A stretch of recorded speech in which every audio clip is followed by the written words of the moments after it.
રાજકોટમાં city bus અકસ્માત મામલે રાજકારણ ગરમાયું છે। રાજકોટથી આ વિગતો સામે આવી રહી છે, જ્યાં સિટી બસ અકસ્માત મામલે રાજકારણ ગરમાયું છે।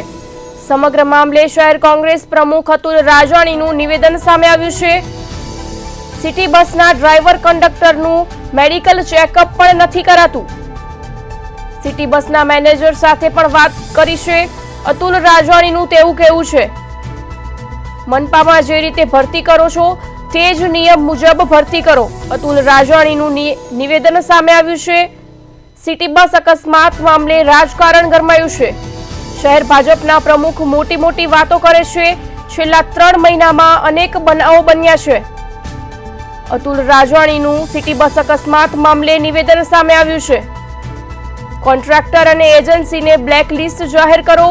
સિટી બસના ડ્રાઈવર કંડક્ટરનું ચેકઅપ પણ નથી કરાતું।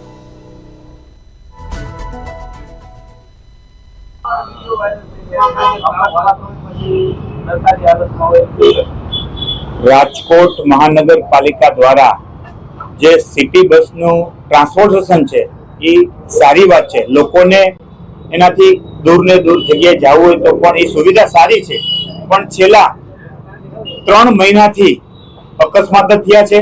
ગઈકાલે પણ એક દીકરીનું મૃત્યુ નિપજ્યું હતું, એ દુઃખની બાબત છે।